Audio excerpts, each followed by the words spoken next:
Halo semuanya, selamat malam. Sebentar ya, saya connect dulu dari yang di Facebook karena belum masuk. Wait. And 1, 2, dan 3. Oke. Selamat malam, selamat datang di live kita malam hari ini.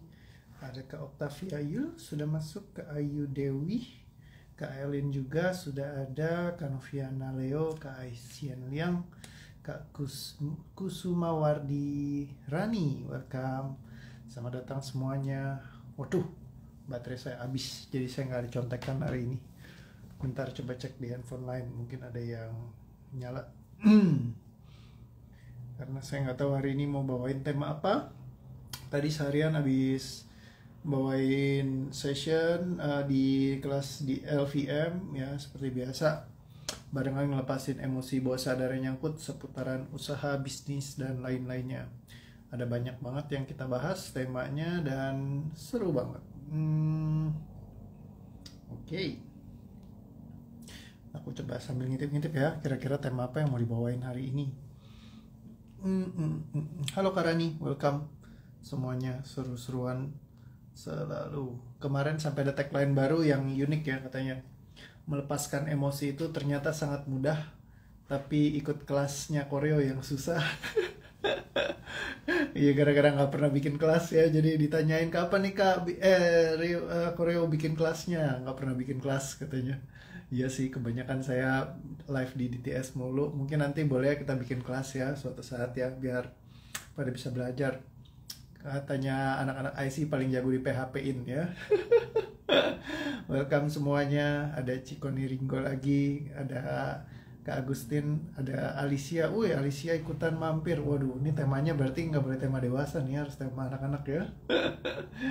Oke. Padahal nih barusan temanya baru saya cari. Kayaknya yang muncul semua tema orang gede nih. Gokil. So, welcome back, seru-seruan selalu seperti biasa. Sebentar lagi saya akan start ya, tunggu saya pilih tema dulu yang kira-kira apa ya yang mau dibawain biar lebih asik. Mungkin ini ada satu cerita yang saya juga cukup unik ya teman-teman. Halo malam Kak Jayanti, welcome juga. Ada Kak Davin, ada Cikoni, ada Kak Aira Jud. Oh, ada banyak yang baru, yang belum, yang saya masih nama-nama baru nih. Welcome Kak Adinata. So selamat datang juga Kak Jayanti, welcome. So tadi ngebahas tentang apakah tentang bisnis, bukan, tentang keluarga, bukan, yang ini kah? Oke, iya. Nah, jadi ada satu tema temen yang menarik ya. Jadi salah satu kenalan saya itu punya kekesalan yang mendalam banget. Terus dia bilang katanya, saya itu baru merasa puas kalau ngelihat orang ini hancur, kata dia. Nah, jadi kadang-kadang kita masuk ke energi destruction ini, ya kan, dimana kita punya kebencian mendalam terhadap seseorang yang sangat ekstrim banget gitu. Nah, itu bikin kayak kekesalannya itu yang kayak bikin kita jadi kayak mau bikin orang nih, ibaratnya kalau bisa hancur deh sekalian kayak gitu ya. Nah, kadang-kadang yang tanpa kita sadarin, ketika kita nyimpan energi ini, itu yang bikin kita kalau misalkan mau mencapai goals kita. Kemarin kan kita bahas ya, satu goals kita ketika kita mencapai kesuksesan, keberhasilan ya, kita ngerasa kadang-kadang ada yang rencana-rencana negatif, rencana jahat yang kita simpan, sehingga ketika kita mau capai goals kita itu, nanti kita akan jadi orang yang seperti itu ya. Nah, termasuk kalau misalkan ada orang yang kayak gini, yang puas kalau ngelihat orang dihancurkan. Contoh ya, ketika kita di Indonesia, memang banyak, bukan di Indonesia, di semuanya ya, teredukasi banget kalau kita nonton film gitu. Kayaknya kalau sampai penjahatnya kayak dihukum paling parah, itu kayaknya kita seneng banget. Jadi kalau orang jahatnya matinya kecepetan, itu kayaknya nggak seru gitu. Jadi kalau semakin kayak disiksa, dihajar habis-habisan, itu kayaknya baru puas gitu rasanya. Ada kepuasan tersendiri ketika kita bisa melihatkan yang jahat itu dihancurkan ya. Saya nggak tahu awalnya mulainya dari mana, tapi ya kita ngeliat lah, dari semua film-film juga gitu. Misalkan kayak saya film superhero, Marvel, apa segala macam kayak gitu. Kita ngeliat kalau Kalau orang yang jahat kayaknya kalau nggak mati itu kayaknya nggak seru gitu ya. Jadi kayak harus sampai mampus, dan mampusnya itu harus sampai yang kayak jangan langsung mati lah. Ibaratnya kalau bisa diiris-iris dulu, dipotong-potong gitu ya, sampai dia ini baru terakhir dikasih cuka, baru dimatiin kayak gitu. Ibaratnya seperti itulah. Nah, jadi tanpa kita sadarin sebenarnya kita menyimpan hal-hal seperti ini dalam diri kita. Ya, saya nggak tahu kalau misalkan kayak ngelihat misalnya orang yang kejam gitu. Contoh ya, ada teman saya yang ke-trigger banget kalau bicara tentang soal pelakor misalnya. Begitu begitu bicara tentang soal pelakor, ya mau pelakor dari mana aja, kayak misalkan waktu kasusnya Ibu Dendi itu, langsung triggernya kenceng banget, dia langsung kayak meledak buar kayak gitu ya. Nah, jadi energi dendam nggak sih? Betul banget, Dokter Pandu ya.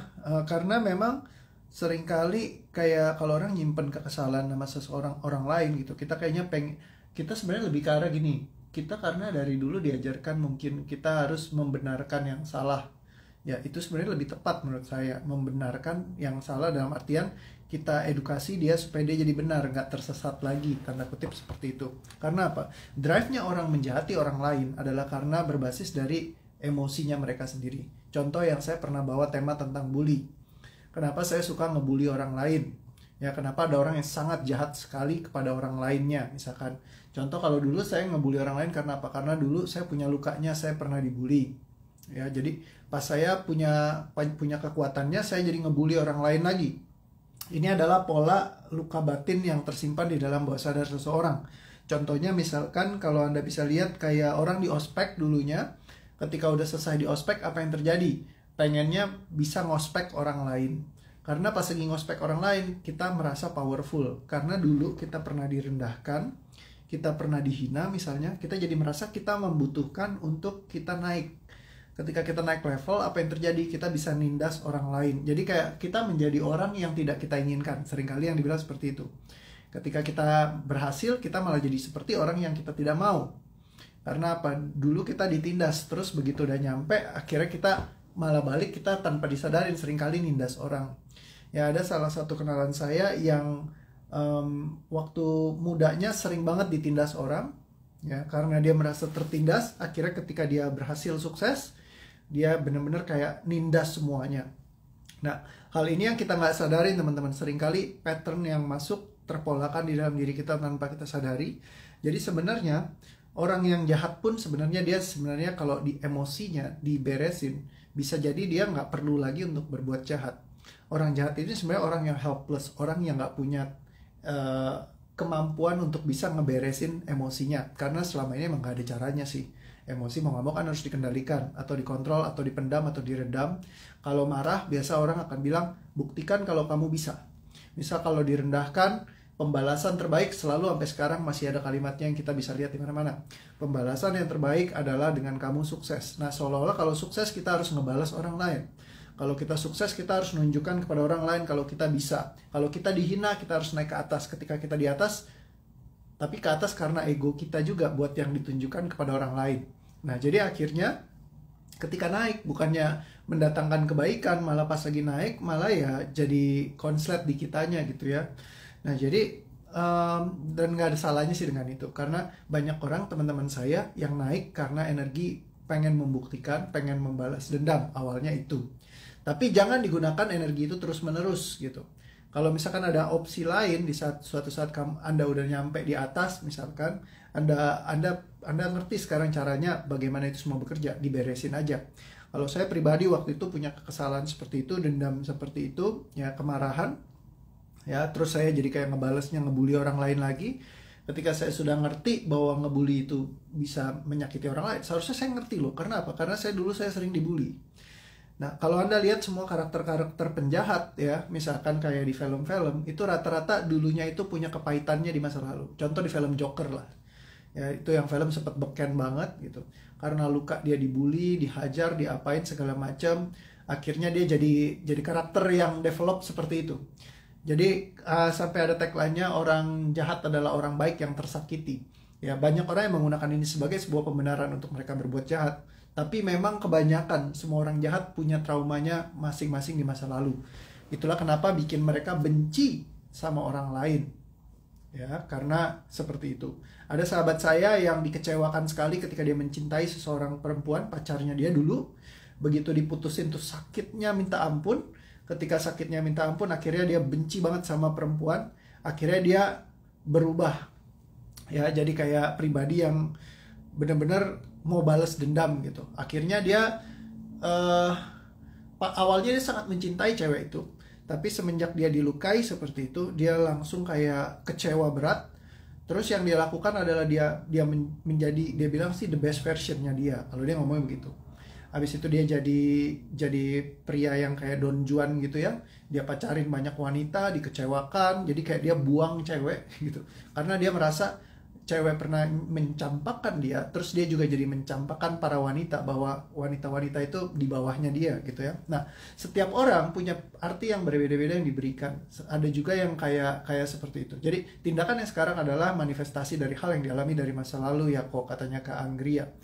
Banyak sekali yang seperti itu kalau yang saya temukan di sesi terapi. Setiap kali saya session gitu ya, most likely semua hal yang emosional, yang mereka bergerak secara otomatis tanpa terkendali, jadi yang uncontrolled emotion yang saya sebut dengan seperti itu ada sebuah peristiwa di masa lalu yang menyebabkan dia jadi seperti itu. Karena kembali lagi, manusia tuh nggak ujuk-ujuk datang jadi orang jahat. Nggak ada bayi yang datang begitu lahir, terus abis itu langsung di sebelah ada bayi lain lagi nangis terus digaplokin, berisik lu, diam lu gitu. Nggak ada. Jadi bayi tuh nggak kenal berantem kayak gebukin bayi lain gitu. No, karena apa ya, semenjak perjalanan itulah dia jadi ngerti. Misalkan kayak ngelihat papa mamanya sering berantem, disakitin, apa segala macem, baru dia mulai belajar, oh ternyata kalau laki-laki tuh gitu ya, kalau jangan mau ditindas sama wanita. Kalau misalkan ada wanita yang begini, kita harus balas gitu, main tangan. Nah, itu dia belajar dari siapa? Ya mungkin belajar dari sekelilingnya, bisa dari orang tua, bisa juga belajar dari televisi, bisa belajar dari mana-mana. Kayak gitu. Nah, jadi kita mendevelop semua sistem yang ada di dalam diri kita sekarang kan karena proses ya. Kalau kita sering nontonnya film-film yang orang jahatnya dihukum habis-habisan ya kan, kayak dikubur hidup-hidup, diapain segala macam. Nah, seringkali kadang kita belajar sesuatu gitu ya, jadi oh ternyata ada ya kayak begitu. Nah, jadi kita mencontoh ya kan dari apa yang kita lihat, apa yang dengar, kita nonton di TV kayak gitu. Saya juga dulu banyak banget sih kayak begitu. Ya, saya masih ingat banget, saya sering nonton Satria Baja Hitam. Setiap kali di defaultnya itu saya mirip banget sama Satria Baja Hitam. Saya senang banget buat nolongin orang lain yang lagi kesulitan.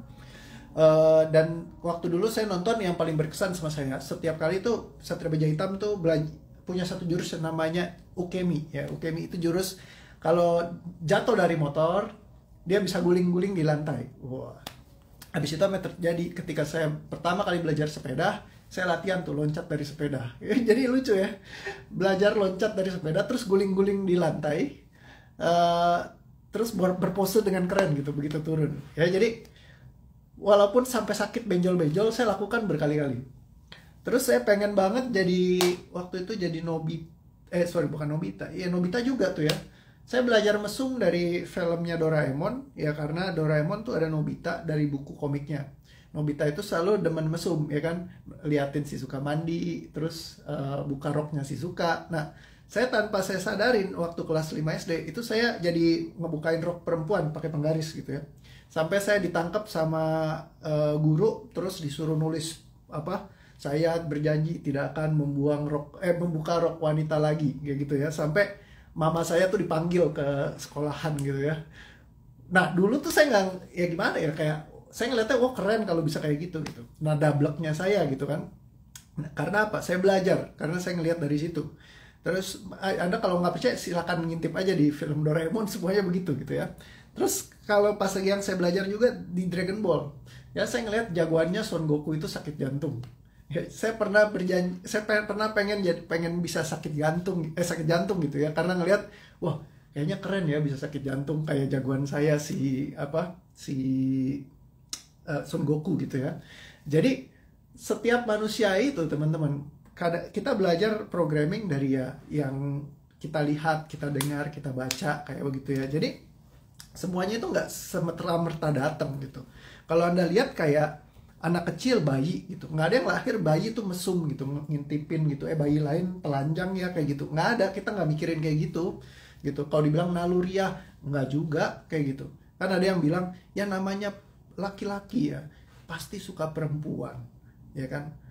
Nggak ada tuh laki-laki yang dikasih, ibaratnya gini, kalau kucing dikasih ikan itu pasti kucingnya caplok, dia bilang begitu, ya kan. Jadi kalau misalnya laki-laki sudah nature-nya kalau demen perempuan, dari dulu ditanemin seperti itu ya. Jadi udah wajar kalau laki-laki doyan perempuan tuh udah wajar gitu ya. Terus saya bilang itu karena dia bilang itu udah bawaan lahir, defaultnya dari sistem di tubuh fisiknya, kata dia begitu. Nah, sedangkan kalau saya lihat malah justru nggak seperti itu juga. Karena apa? Balik lagi program. Karena dari kecil orang tuanya sering ngomong, kamu nggak boleh ngintip perempuan, nggak boleh lihat paha wanita, kamu bisa jadi terangsang. Terus anaknya belajar kan, oh jadi ini kan bayi tadinya nggak ngerti apa-apa, misalnya anak kecil, terus dibilang kalau lihat paha perempuan kamu terangsang. Apa yang terjadi? Kamu jangan lihat paha perempuan. Kalau kamu lihat paha perempuan kamu akan terangsang. Jangan lihat paha perempuan, kalau kamu lihat paha perempuan terangsang. Akhirnya dia jadi lihat paha perempuan, dia terangsang. Karena apa? Programnya dimasukin kayak gitu. Nah, kan ada juga yang lihat paha laki-laki dia terangsang. Jadi tergantung programnya masuknya yang mana. Kalau misalkan emang semuanya default bawaan lahir pasti laki-laki demennya perempuan, ya berarti nggak ada tuh orang yang laki-laki yang demennya laki-laki. Tapi ternyata preferensinya juga ada juga yang laki-laki suka melihat laki-laki lain dan terangsang kalau lihat laki-laki dan tidak terangsang kalau lihat perempuan. Artinya apa? Itu semua program di kepala kita. Termasuk dengan hal-hal yang hormonal juga dipengaruhi oleh pikiran yang mempengaruhi ke tubuh fisik juga. Nah kayak gitu. Nah semuanya bergerak dari emosinya. Karena ketika kita punya emosi tertentu, hormon kita kick in, meledak-ledak juga, itu adalah salah satu bentukan proses yang memang ketika kita ngelihat sesuatu jadi triggernya kita. Ada orang yang tertrigger, ada orang yang enggak. Kenapa bisa seperti itu? Karena program yang masuk di bawah sadar setiap orang berbeda-beda. Jadi kalau kita lihat paha ayam terangsang, bukan paha ayam ya kayak lihatnya langsung ngiler gitu ya, pengen mamam gitu ya. Nah jadi ada yang orang lihat paha ayam senang, ada juga yang mereka memilih untuk misalkan jadi vegetarian ya, atau ya seperti itu. Mereka mungkin beda ya, punya maknanya di kepala mereka. Nah jadi kita ini semua sebenarnya adalah banyak bentukan dari banyak program yang terjadi dalam kehidupan kita, dari banyak aplikasi yang masuk dan rasa yang masuk juga, yang berkecamuk yang diakibatkan dari setiap peristiwa yang ada di masa lalu di bawah sadar kita itu. Nah itu yang kita tinggal lepaskan sebenarnya, sehingga orang yang tadinya tanda kutip antagonis banget ya, saya banyak banget ketemu istilahnya di dalam session atau di dalam kelas saya, orang-orang yang antagonis ya. Jadi kayak antagonis itu dalam arti bukan mukanya bengis gitu, enggak ya. Mereka nyimpen kayak kekesalan yang sangat mendalam akibat trauma masa lalu, entah dari orang tuanya, dari keluarganya, dari peristiwa di masa lalu, kebencian yang begitu mendalam kepada orang lain, dan itu terpengaruh besar sekali sehingga ketika keseharian hidupnya itu mempengaruhi bahkan kepada keluarganya. Ya, dikit-dikit anaknya bisa senggol bacok ya kan, dimarahin, digebukin apa segala macam kayak gitu, dan dia nggak punya kendalinya atas dirinya sendiri. Nah, jadi yang karena apa? Begitu emosinya kick in, jebret, ini kayak digelapkan, kayak dibutakan sama emosi. Makanya kenapa kalau dokter itu sangat tidak disarankan untuk mengoperasi keluarganya sendiri. Ya, misalnya papa dia jago untuk operasi otak. Terus yang dioperasi mamanya sendiri. Anda bener gak? Anda bisa rasain gak ya? Orang dokter suruh ngebedah kepala mamanya sendiri, terus dibongkar-bongkar begitu. Ya, karena apa? Pasti ada keterikatan emosi yang sangat tinggi sekali antara si dokter kalau mau operasi orang tuanya sendiri. Nah itu yang bikin jadi orang itu nggak bisa lakukan itu. Makanya disuruh selalu ya dokter yang kalau yang operasi ya kalau bisa orang lain. Ya kan, jangan sampai si mamanya sendiri yang mau dia yang mau operasi mamanya sendiri. Kenapa? Karena ya akan banyak terlibatan emosional. Gimana kalau salah senggol dikit gitu, akhirnya jadi kayak takut gitu loh kalau misalkan sampai bikin kesalahan. Nah akhirnya justru kalau kayak gitu malah banyak resiko yang bisa terjadi. Mungkin belum ngebelek udah gemeteran dulu gitu ya. Nah, karena apa? Ya, ketika kita lagi ada emosi yang kick in, kita jadi nggak bisa bergerak rasional. Ya, kita nggak bisa pakai logik, kita nggak main segala macam, kita masuk mood fight, flight, freeze. Mungkin ada orang yang bisa mengontrol, mengendalikan, ya kan? Tapi level-levelnya itu juga berbeda-beda kayak gitu ya. Nah, jadi daripada kita misalkan kayak begitu, ya emosi yang ada ya kita beres-beresin lah ya. Jadi kalau misalkan ada orang yang kayak sampai kesel sama orang, benci sama orang, dendam sama orang, dibuang-buangin.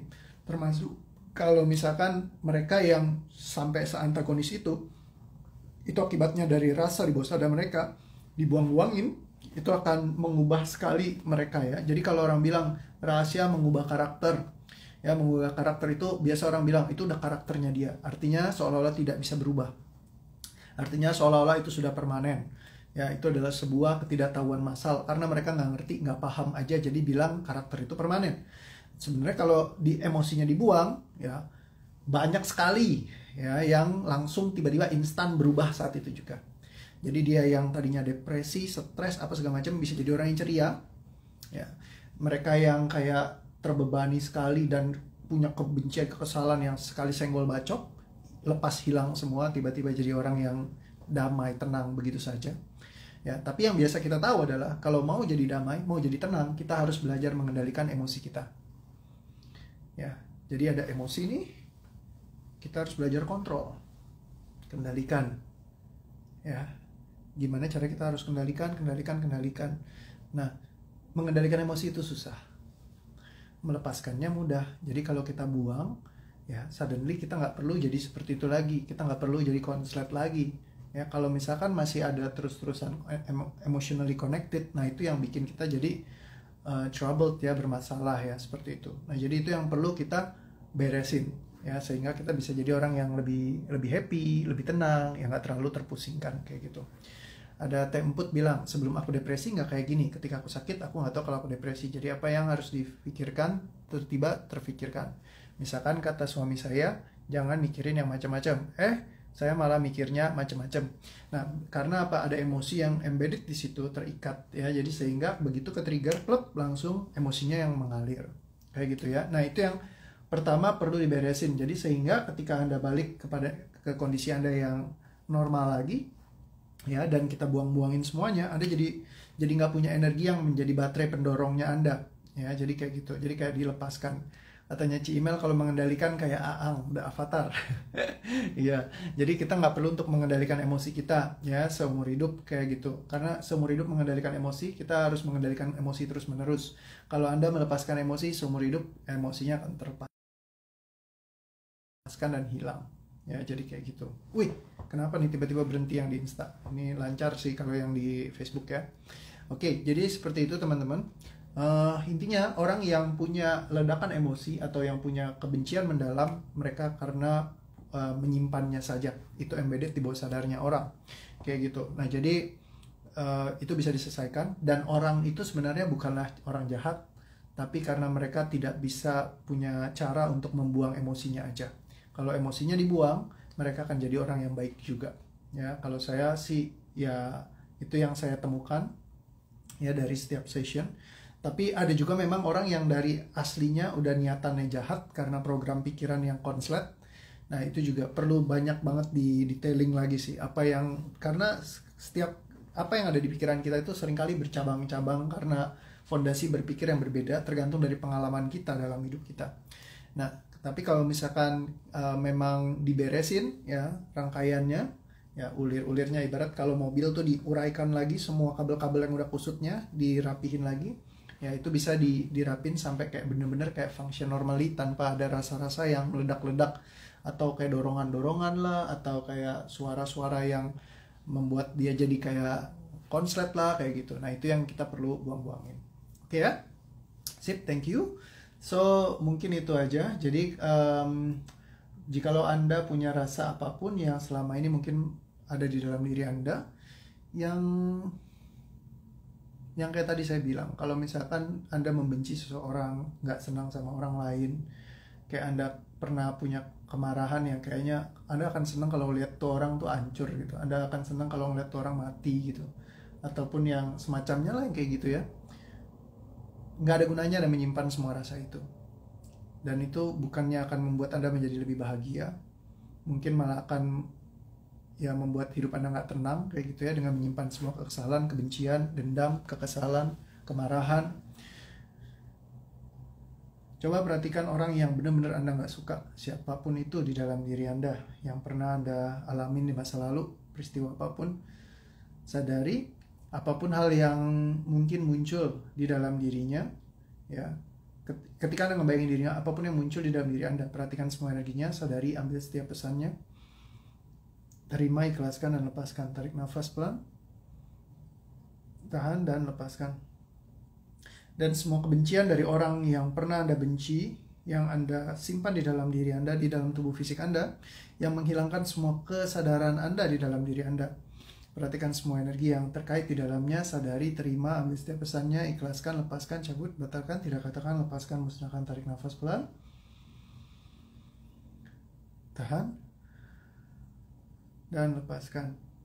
Dan kapanpun Anda merasa orang ini sudah mengganggu Anda, orang ini merusak rencana Anda, ataupun orang ini menghancurkan hidup Anda, dan semua hal-hal lainnya, kapanpun Anda merasa diri Anda menjadi korban, ya, dan seolah-olah mereka lah pelakunya, sehingga hidup Anda mengalami rasa-rasa atau kejadian-kejadian yang Anda rasakan di dalam diri Anda hanya karena kebencian Anda terhadap dia, ataupun semua yang pernah terjadi antara Anda dan dia, semua diantaranya, dan semua penilaian Anda dan pemikiran yang ada terkait di dalamnya. Sadari, terima, ambil setiap pesannya, ikhlaskan, dan lepaskan semuanya. Tarik nafas pelan, tahan, dan lepaskan. Dan kapanpun Anda berencana untuk membalas dendam kepada mereka, kapanpun Anda merasa Anda mungkin punya kekesalan, kebencian, dendam, kemarahan, dan semua rencana-rencana tersebut, perhatikan semua di dalam diri Anda, semuanya silakan dicabut, dibatalkan, tidak katakan, dilepaskan, dimusnahkan. Tarik nafas pelan, tahan, dan lepaskan. Lepaskan semua rasa dendam, benci, yes, lepaskan aja. Anda nggak perlu untuk menyimpannya lagi. Kadang kalau marah dapat ngamuk, dapat nyaci, enak rasanya. Begitu nyadar, nyesel. Yes, itu Anda sedang dalam kondisi tidak terkendali, Kak Lutha. Kalau Anda seperti itu, Anda nyimpan emosi yang terlalu mendalam. Kalau masih lanjut terus, bagaimana kok masuk kelas? Di kelas kita bahas banyak ya, seperti itu. Karena banyak orang yang hidup dengan kebencian, dendam, ya. Jadi itu yang jadi drivernya mereka, yang jadi energi penggeraknya, dari energi untuk membuktikan kepada orang lain bahwa mereka bisa, ataupun energi kemarahan dalam diri mereka. Bagaimana kalau bisa dibuang semua dan Anda menjadi pribadi yang baik, happy, asik, seru, tanpa Anda harus menyimpan semua dendam, kekesalan Anda.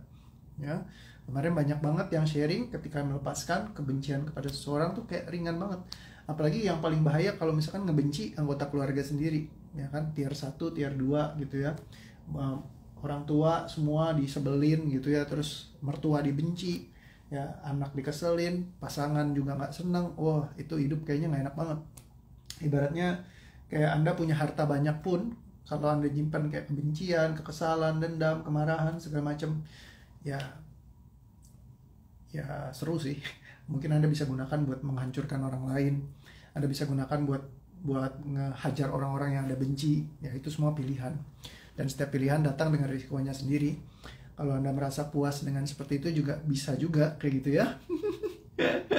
Ya, jadi tapi ya mungkin apa yang Anda raih bisa digunakan untuk kebaikan kalau misalkan Anda memilih seperti itu.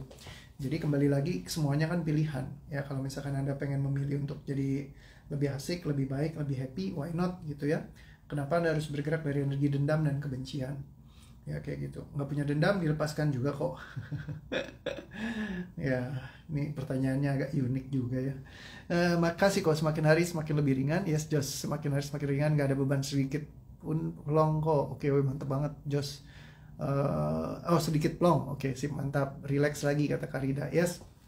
Jadi kembali lagi, semua hal yang pernah di masa lalu Anda, kejadian apapun terhadap orang yang pernah membenci Anda, yang pernah dilakukan oleh orang sehingga Anda membenci mereka, dan semua energi yang terkait di dalamnya, sadari, terima, ambil pesannya, ikhlaskan, dan lepaskan semuanya. Tarik nafas pelan, tahan, dan lepaskan. Oke, dan semua rasa yang tersimpan, yang tersisa dalam diri Anda yang masih ada, sadari saja, terima apapun itu, dan semua yang dibutuhkan oleh tubuh Anda untuk dilepaskan, yang mereka request untuk dilepaskan, yang Anda ketahui ataupun tidak ketahui, tersembunyi terlihat nyata, semuanya diterima, disadari, diambil pesannya, diikhlaskan dan dilepaskan di dalam diri Anda. Tarik nafas pelan, tahan, dan lepaskan. Kok aku mah belum paham cara untuk melepaskan rasa dendam karena aku baru join. Minta tolong arahan gimana cara melepaskan rasa sakit hati dendam kepada suami yang sudah Oke. Nanti bisa ikut di kelas ya di TK lebih banyak lagi biar tahu bisa melepaskan emosinya. Banyak orang yang kayak gimana sih Cut, kok tepatnya gitu ya, bisa ikut di kelas ya. Kalau misalkan Anda ikut di sini dan Anda belum pernah ikut di kelas, mungkin Anda bisa lihat di session-session saya sebelumnya.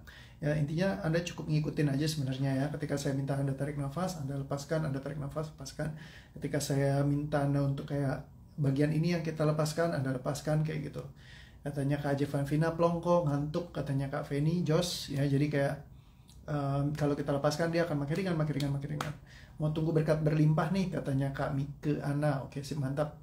Semakin hari semakin ringan. Oke, mudah terpancing untuk emosi. Sampah masih banyak ya kok. Iya Kak Nurun, betul sekali.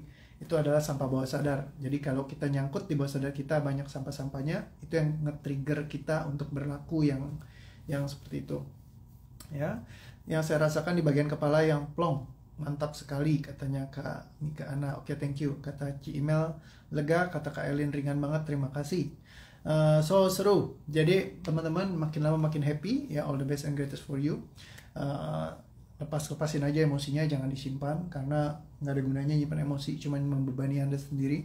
Dan kalau misalkan Anda pengen mencapai sesuatu dan Anda tanpa sadar mau gunakan untuk hal-hal yang tidak baik, terkadang seringkali itu yang justru jadi hambatannya Anda sendiri. Kecuali Anda memang orang yang oke, yang istilahnya, karena saya mengenal beberapa orang tertentu yang ya memang dia kayak nggak punya pandangan, kalau mau jadi orang jahat pun nggak apa-apa, yang penting saya sukses. Nah itu dia selaras tuh ya. Makanya ada yang nanya, kok kalau misalkan cuman orang baik doang yang sukses, kok ada orang yang benar-benar jahat tapi mereka juga bisa sukses ya? Kenapa bisa ada orang yang jahat banget tapi mereka bisa sukses sekali? Karena mereka selaras ya, bahkan selaras terhadap hal yang hal yang jahat gitu ya. Jadi selaras itu bisa jadi selaras yang baik, bisa juga selaras yang jahat. Jadi kenapa orang jahat bisa sangat berkuasa sekali, luar biasa, kejamnya, ibarat kejam banget, dan dia sangat sukses misalkan kayak gitu, karena ya selaras dia. Bahkan buat bikin jahat pun dia nggak pusing gitu ya, kayak mau bunuh, mau hancurkan kayak gitu. Nah jadi mereka bergerak dari energi keselarasan yang sempurna untuk kejahatannya mereka. Makanya banyak orang jahat juga bisa tetap sukses ya karena begitu ya. Jadi ya Anda kalau jadi orang yang sukses ya, kalau bisa ya jadi yang baik lah ya, kayak gitu. Oke. Katanya Mas Santosa Amin, indahnya hidup penuh cinta, happy, langsung pengen nyapa 5 orang yang 5 menit lalu masih kubenci tapi sudah delkon. Oke. Dan semua rasa yang muncul sadari, terima, ambil pesannya, ikhlaskan, lepaskan. Tarik nafas, tahan, dan lepaskan. Pantas ya ada orang yang jahat yang sukses juga ya. Iya, jadi dia selaras dengan kejahatannya. Lucu ya. Oke, sip. Thank you teman-teman. Sampai ketemu lagi besok. Ya, all the best and greatest for you all. Sampai ketemu lagi. Bye-bye. Terima kasih. Dah.